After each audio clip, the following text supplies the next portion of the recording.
Good morning, everybody, and we're delighted that you can take time out to join us for the Transport Operations Commercial Driving Apprenticeship briefing this morning. My name is Aidan Flynn. I'm the CEO of the Freight Transport Association Ireland and chair of the consortium for this new apprenticeship programme. So this morning we are going to just give you a brief overview and introduction to the programme, what's involved in it, what's included in it, and how it's going to work. And then I'm delighted to be joined by Anna Greca, Apprenticeship Manager for the Logistics Associate Apprenticeship. Many of you know very well at this stage, and we'll get some practical guidance and information in relation to how apprenticeship works from an employer perspective.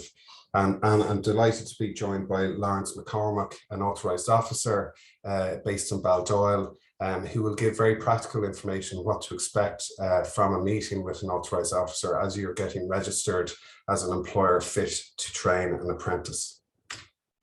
This briefing is going to be recorded and will be available after the event. So the Transport Operations and Commercial Driving Apprenticeship is the 65th apprenticeship programme in Ireland, and currently in 2022 there are over 24,000 apprenticeships, and the government, as you know, have a very ambitious programme to increase those number of apprentices and a number of apprenticeships considerably over the years.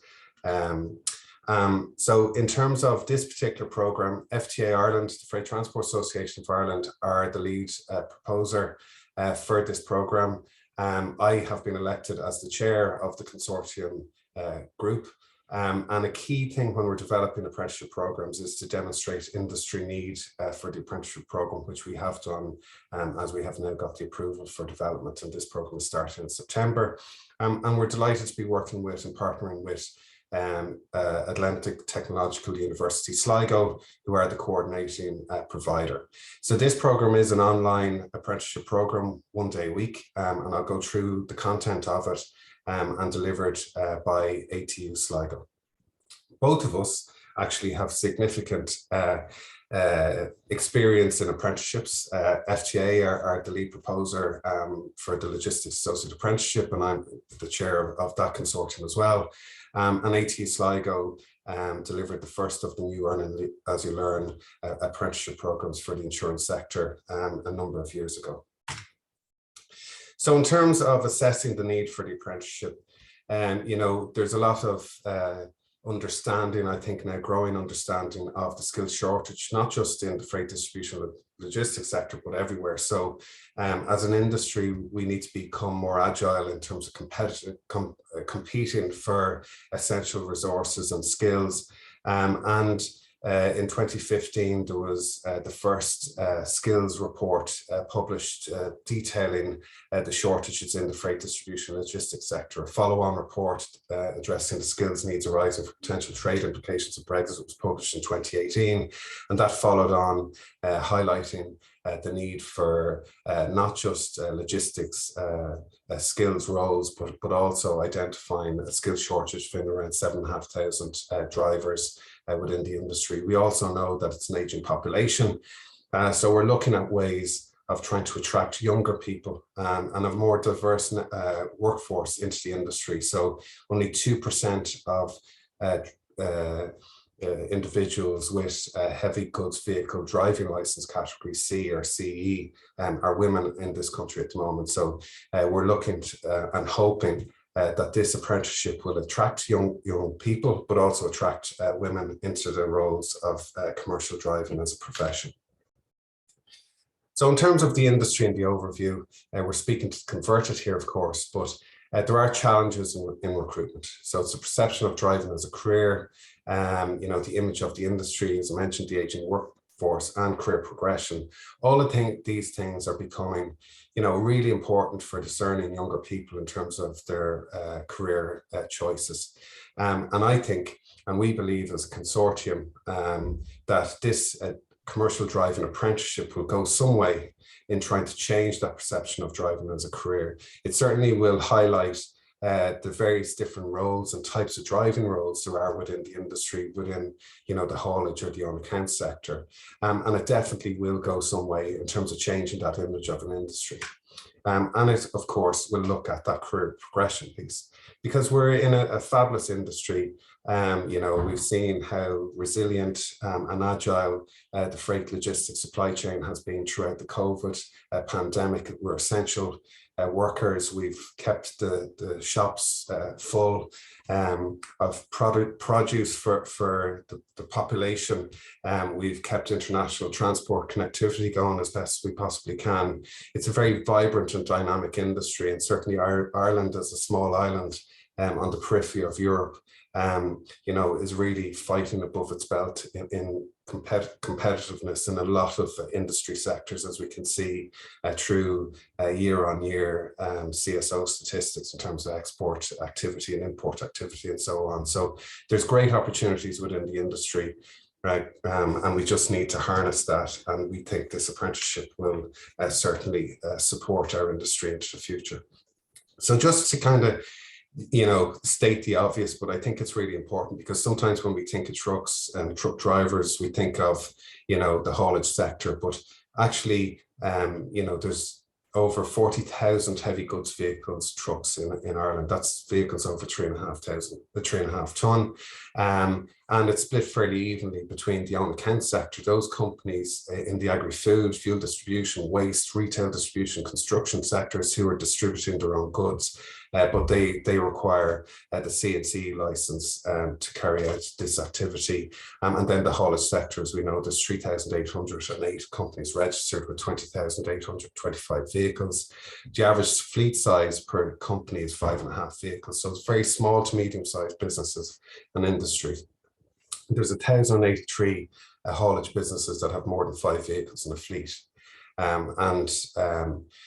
I think it's really important in terms of understanding that there's roles in terms of international transport, national distribution in the own account sector. There's and as I mentioned, in terms of food distribution and retail distribution as well. So we have that picture there is us a couple of months ago at the launch in ATU Sligo, the 26th of May. We've been working on this for quite a while, but that's representatives of the consortium steering group, representatives from ATU Sligo, and of course the Minister of State and the Department of Transport responsibility for logistics, Hildegard Naughton, and indeed Simon Harris was at the launch there as well. Sorry. So some of the companies in the consortium that have been working, because as I mentioned at the outset, it has to be an industry-led program. And we have the likes of Emo Oil, ATC Logistics, BWG, Polar Ice, Oxygen, DPD, Cisco, Masterlink Logistics, and Musgraves, and Borden Mona, to name but a few, who've been very influential in supporting this apprenticeship program over the last number of years in terms of getting it ready for delivery. And of course, they are supporting the apprenticeship program by putting apprentices onto this program as we go into our first program in September.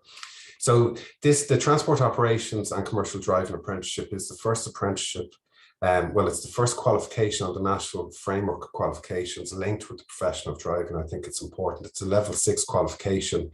And as you know, all apprenticeships need to be a minimum of 2 years. So the award is a higher certificate in transport operations, commercial driving, but you will also get your C and C category licenses, as well as driver CPC program. It's a dual funded, so it is unusual compared to, say, the logistics apprenticeship or other apprenticeships where we're not just getting funding for the academic element of it, but we're also getting funding for the driver training and driver testing and driver CPC elements of the program, which is great. And there is a kind of a reduced student contribution fee of €800 per annum, which is in line with the requirements in terms of third level education. As I mentioned, the program award, higher certificate in transport operations and commercial driving. The academic award is a higher certificate in business and transport services. And I think this is the really important piece in relation to this particular apprenticeship, is that to attract younger people, we're going beyond the requirement just for a driving license. We're going to be delivering, better educated drivers in all aspects of knowledge of the industry, all aspects of safety, but all aspects of, the technical knowledge that's required for commercial driving, such as, working time, tachograph, safe and secure loading, health and safety, and all that type of thing. And the award is a business award, and this supports career progression opportunities for people, but also in our view, gives a lot of self-worth to drivers in terms of that graduation ability and the qualification that goes with this particular program. So looking at the program structure, in year one, you're looking at CPC training and driver test completion, 5 business modules, including one workshop where we, as I mentioned, most of it will be online, but the HGV and CVRT workshop will be in person. And then a need portfolio. Year 2, you're looking at road freight operations and health and safety, sustainable transport operations, and 4 business modules. And then you get the higher certificate business transport services, driving qualification, academic qualification, and the apprenticeship is complete. So a typical week during the academic semester, and remember, academic semester is 26 weeks of the year. So as we mentioned, this is 1 day a year, and the other 1 day a week, and the other 4 days per week, the apprentice is working in the company. We've agreed that the day per week will be every Wednesday, and that's for 26 weeks of the year during the academic year. The Wednesday, a typical Wednesday might look like they would have a lecture that's an hour and a half, a break of 15 minutes, a second lecture, 2.5 hours, have lunch for an hour. They'd have their third lecture with 1.5 hours, and then there'll be support from the college to answer questions and queries in relation to program for half an hour during that day. And then, of course, there's a requirement for mentors, and I think this is where Lawrence will provide a bit more information in terms of the role of the authorised officer and what they're expecting when they visit employers, as I mentioned, to approve them to be fit to train apprentices. But for the purpose of this particular programme, it's been agreed by the consortium that the qualification requirements for the mentor, which is a really important role in supporting these apprenticeships, is a minimum of 2 years work experience within the incumbent company and within a senior role within the organisation. Because 80% of this apprenticeship is work-based, there's an e-portfolio requirement, there's a requirement for support from the employer to the apprentice during the duration of this apprenticeship program to make sure that obviously the apprentice is getting appropriate work experience, that is attending college, but is also completing the work-based training requirements and documented and so on. And the mentor is there to support that activity.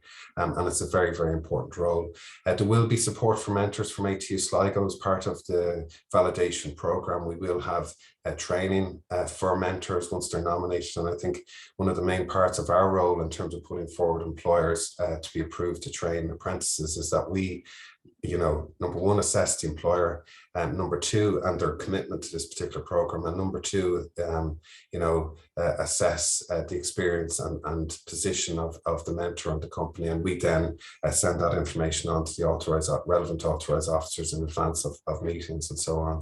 It's just part of that process.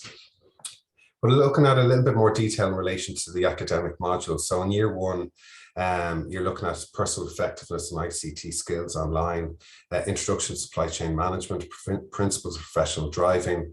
All of those are online. Introduction to HGV technology and CVRT testing.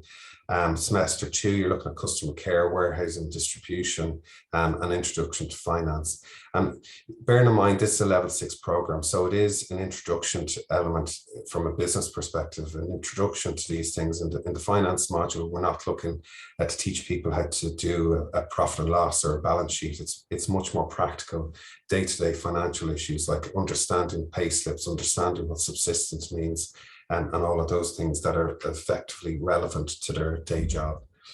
And year 2 modules, you're looking at road freight operations, route planning, customs and international trade, legal studies for the transport industry, health and safety at work, introduction to management and organizational behavior, enterprise and market development, sustainable transport operations and technologies. And a lot of thought has been put into these particular modules. We're not training managers, we're training drivers, but what we're creating here is an empathy and understanding from a driver perspective of what it takes to run a business and the importance of their role in the success of businesses, which I think is important. So in terms of entry requirements, and this is particularly relevant to the on-road driver training, an apprentice must be at least 18 years of age at programme commencement. They must have a full clean B licence, that's your full car licence. So they'd have gone through a driving test and have road experience already. They must have a medical report, as you know. To attain a learner permit, C learner permit, a medical must be completed, and the employer and the apprentice will have to work in advance of the start date of the programme to have that medical and learner permit in situ. And that's where all the apprentices starting programme will be on a level playing pitch. That will not hinder the commencement of the on-road driver training, and it's that permit is necessary to do that. There is recognition of prior learning, which is bound to the ATU Sligo terms and conditions, but basically is mature candidates over the age of 23 without specified leaving cert qualifications, minimum of 2 years working in the sector, letter of recommendation from the employer. So that basically looks like if you had a 26-year-old working in your employment who has at least 2 years of experience, doesn't have a leaving cert, you as an employer, provide a letter of recommendation for that employee to do this program, there's no issue that they'll be able to start this program. In terms of the academic stuff, with the leaving certs, H7, 06 or above in 5 leaving cert subjects, minimum 06 in English, minimum 06 or B2 above in maths. Then the on-road driver training element is, as I mentioned, we've covered in terms of the medical. We are publishing a detailed guidance. We have an employer handbook that can be downloaded from our website, cdap.ie, in relation to more details in terms of what I'm explaining to you here at the moment. But we will be publishing another document in relation to the on-road training element in the coming week or so. And that will be available on our website as well. We are finalising the requirements for the on-road driver training, but we will be looking at kind of one-to-one driver training provided by the private sector. The consortium are going to oversee quality monitoring, have a panel of training providers around the country, and they will fit into the recommendations that the consortium are making in terms of the number of hours training, pre-tests, assessments, and so on. So they're going to be doing up on 35, 36 hours of one-to-one on-the-road driver training for your C and CE license. And the training will start 4 weeks prior to the test. And I think, just to put it in context, I suppose, if an apprentice starts the program in this September, the on-road driver training element will not take, it'll be done in tranches of 2 hours at a time, but it mightn't start until January. But if it's because of Christmas rush and all this other stuff, but in terms of starting the training in January, we would be expecting that they would be passing their C license by March. They would take a break, and possibly after the first year exams that they would start the next tranche of on-road driver training to complete the Arctic driving test by July. So you start in September, and by July next year, the apprentices will have their full Arctic license as well as C license. There is ECT credits for the on-road driver training tests, so it is a requirement to be passing the tests in advance of going into the second year of the program. And of course, it is expected that once they pass the tests and all that they do attend the second year of the program as well, because that's where the academic element is finalized and so on. So employer entry requirements. So they have to be formally assessed and approved as fit to train apprentices by SOLAS. Lawrence will explain a little bit about that. Employers have to register on apprenticeship.ie. And once you register on apprenticeship.ie, you also then have to be kind of in contact with myself in relation to this particular program, because I have to go through this in a little bit more detail with you guys in advance of letting the authorised officers know that we think you guys are okay to train apprentices, and provide them with a bit more detail around mentors and so on and so forth. And so I won't go through that. element of it. In terms of fees and funding, HEA funds the tuition and on-road driver training elements of the programme. The apprentice is obliged to pay an annual registration fee to college for each year, which I mentioned is €800. But there is a new grant, as you're very much aware. I think it's €2,000 annual grant for each apprentice put on the programme. And there is an opportunity that there's an additional 2,666 bursary for recruitment of women, because it's a gender bursary, but as I mentioned, only 2% of women have HGV licenses. So we expect that there will be less women on the programme, and if there's kind of more than 80% or 80% of attendees on this programme are male, well, then there will be an additional bursary, €2,666 for any women that are put onto the programme. That will be determined next January. So benefits for employers: attracts new entrants into the business, offers upskilling and career progression opportunities for existing staff, increases pool of qualified people for business, builds loyalty amongst staff, help with succession planning. The programme is built around work-related experience and work-specific projects. Tuition fee reduces the training costs. Apprenticeship state grants for employers, apprentices up to 4,000 over the 2 years. And then, of course, benefits for apprentices. And I think this is really important in terms of trying to attract people into the industry. It is a QQI level 6 qualification. You do get your driving license. It's an internationally recognized qualification. You're earning while you're learning. You know, there's value there for the employer while the apprentice is not driving. So it could be doing sales job and van, they could be working in the warehouse, they could be working in the office. There's lots of different, various different types of value add roles that apprentices can be doing within company. And there is excellent career opportunities, because we're in a very, very vibrant sector. I mean, the supply chain opportunities in Ireland have never been better. And the knowledge about the whole freight logistics supply chain sector has never been more pronounced within the general public conscience. So it's a really good time to get involved in our industry. So look, that's it for me. And if you have any queries and want to get involved or want to get more, we'd be delighted to hear from you. You'll see the website there, cdap.ie, info@cdap.ie there, and I'll hand you over to Anna. Thanks very much.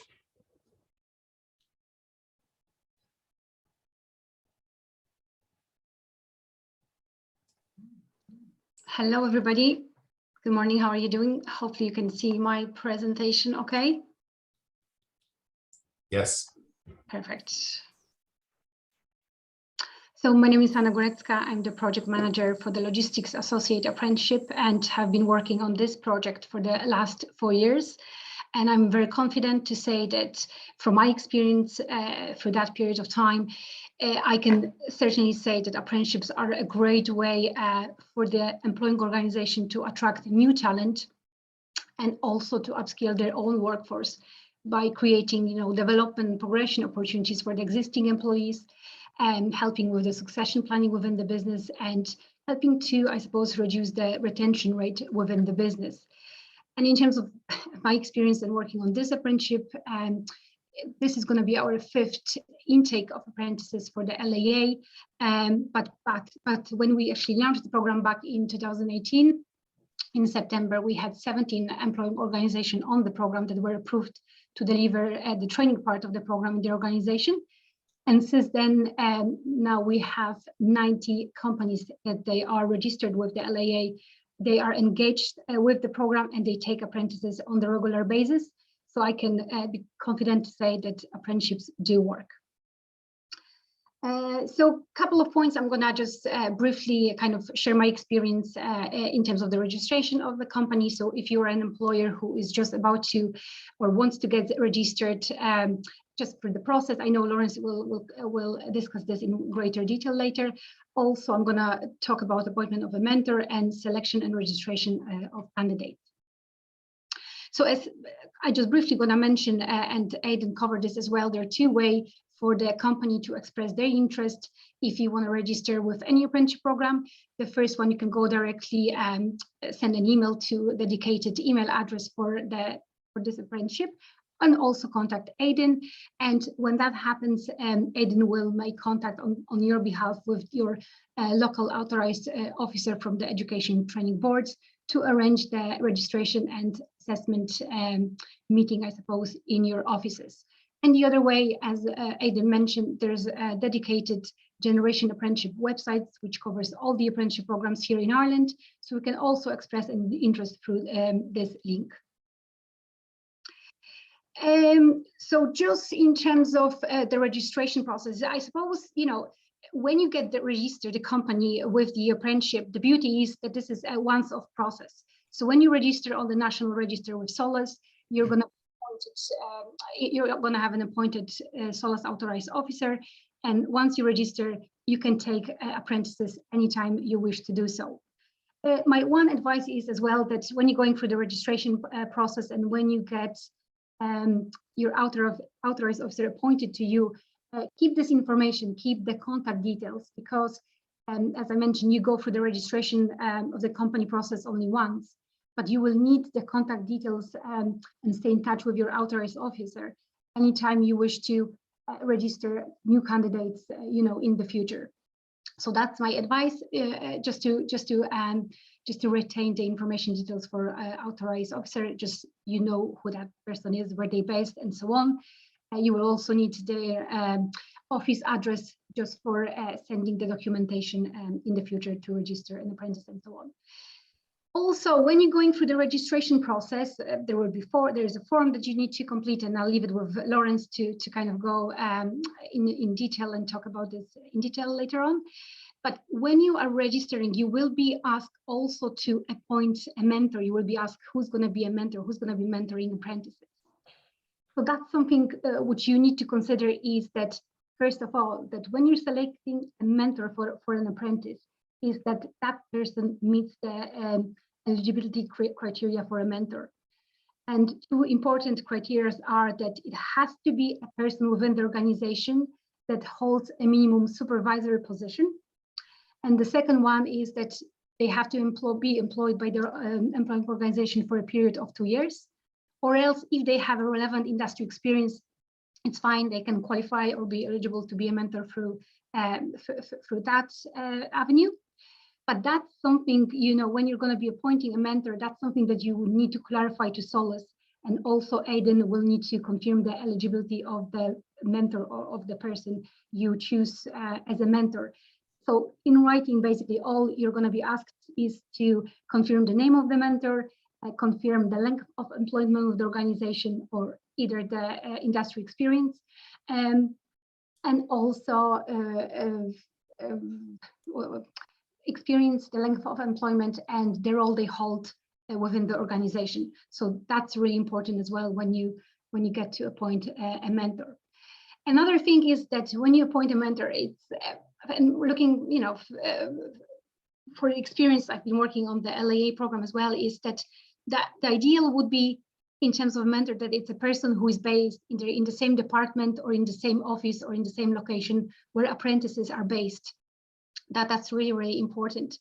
And also that it's a person who kind of, you know, will have time as well to support and guide an apprentice, because that's their whole role within the process. They're not going to be asked to do assignments or, you know, or get involved in the study of whatever it is covered in the college or do the work for the apprentice. But at least the idea is that the mentor will have monthly meetings with an apprentice to assess their progress, you know, in terms of the apprenticeships and so on. And just, you know, if they need additional support or where they need to go, if they have questions regarding any modules they cover in the college, and who would be the best person within your employing organization to go to. So just to point that apprentice in the right direction. So those would be the most important aspects to consider when you appoint a mentor.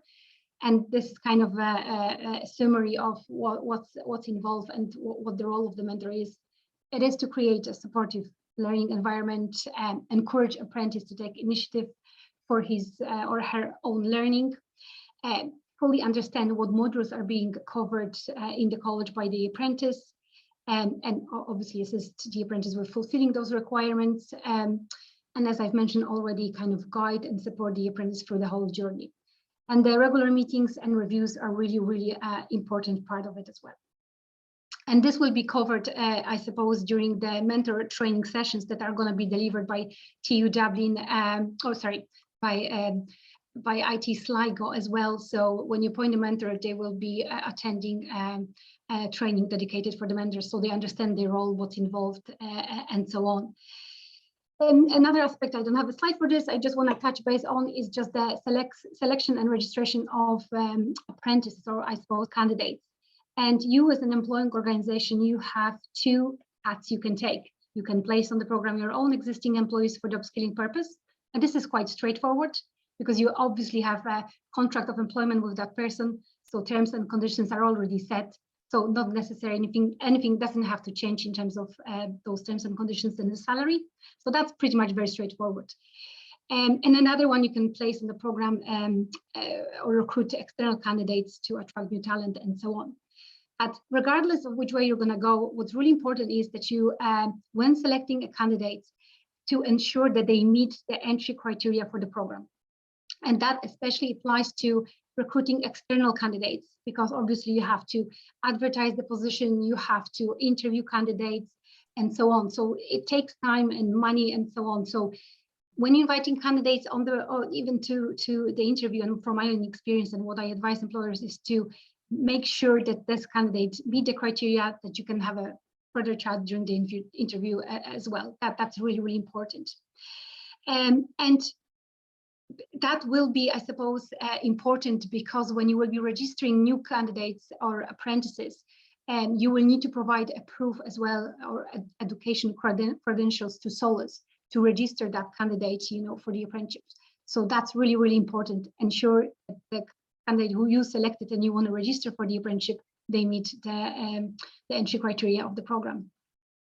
So in terms of the external candidates, you will have to have a contract of employment with them. You can use the generic contract of employment you use for your own employees, because the apprentice will become your employee for a period of 2 years. So you can adjust the generic contract to the apprenticeship contract. You set a salary for the new apprentice when you're hiring external candidates. And the salary is basically set by the employer. It really depends on the profile of candidates you're going to decide to hire. It might really vary, depends if you're going to go for a candidate who's just entering the workforce. Maybe the minimum wage salary would be the perfect fit.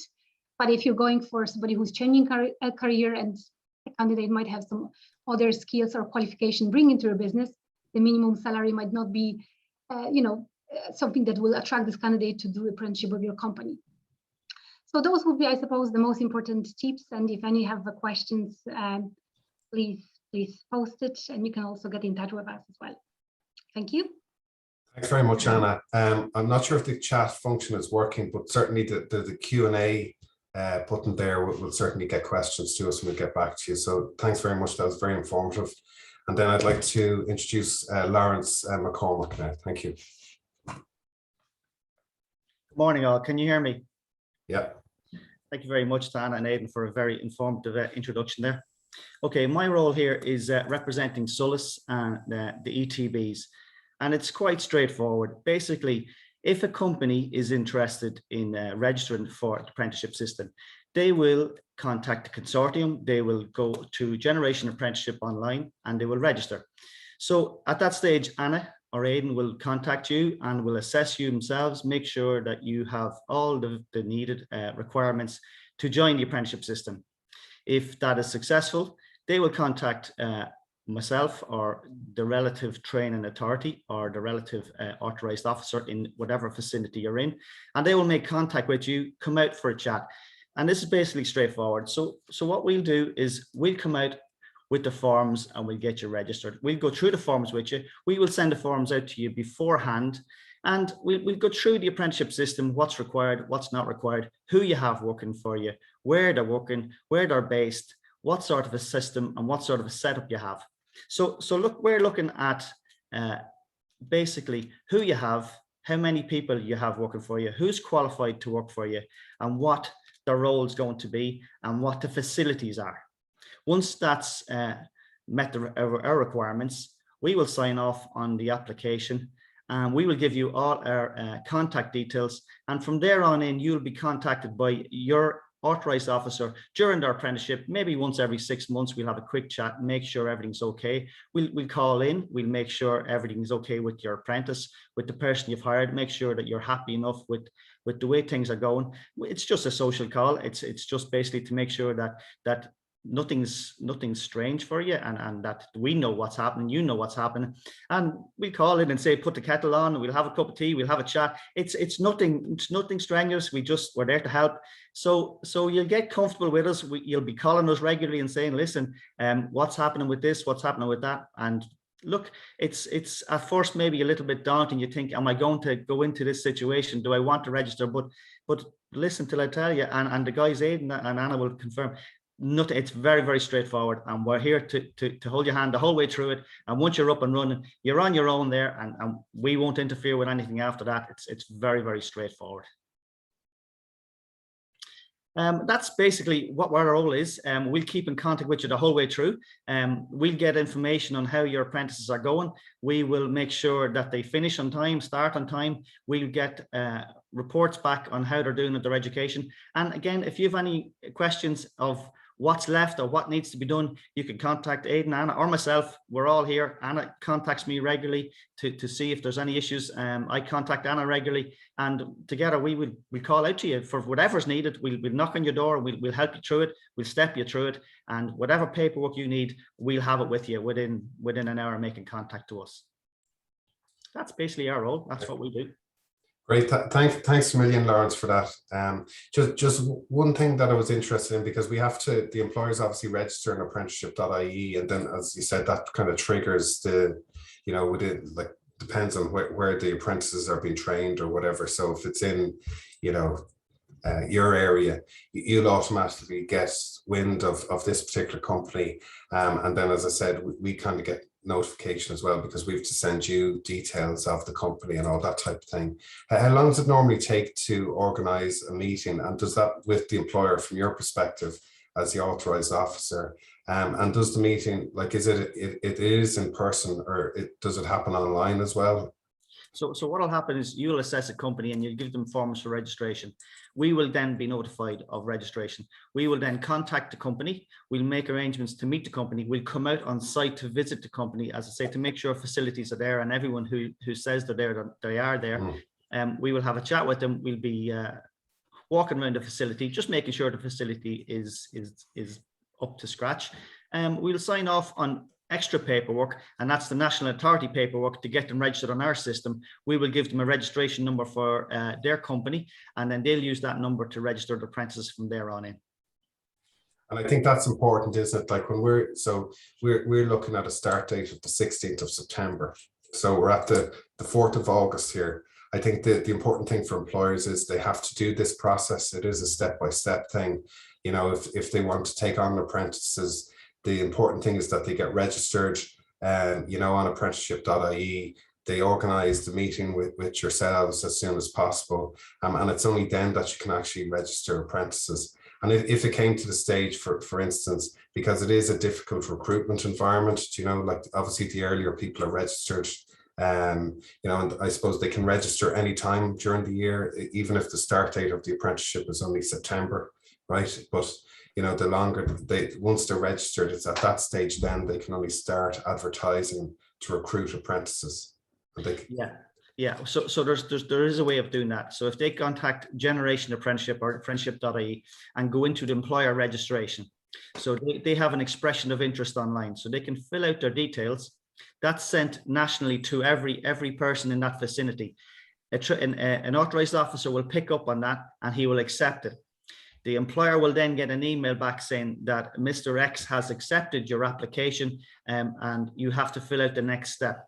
So the next step is the employer then has to go back online again and put in the mentor and put in some extra details that we can't see. Once he does that, then we check that everything's okay, and then we make arrangements with you guys to make sure you've been out with them and for us to visit them. But it is very important what you've just said, Aidan. That is a step-by-step process. And if you skip that step, it sits there, and it could sit there for 12 months. We can't get access to it.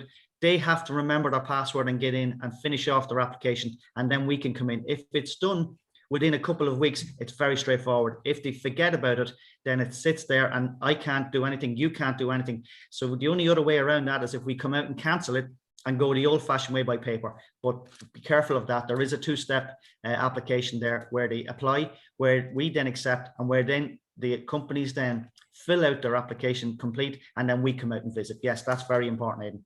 Yeah, thanks a million, Lawrence. I think that's the key message for us here as we're trying to get our first cohort of apprentices ready for September, is that we just follow that process. And, you know, I think the message here is that we're all here to help. You know, any queries, issues with the registration or the application, you know, certainly let ourselves know. And we know from experience, and Anna knows from experience, Lawrence, as you mentioned, the authorized officers and SOLAS are very open to kind of helping everybody as much as they possibly can, because it's in all of our interests to make this work as easy and as smooth as possible. So thanks a million, Lawrence, for that, and thanks, Anna.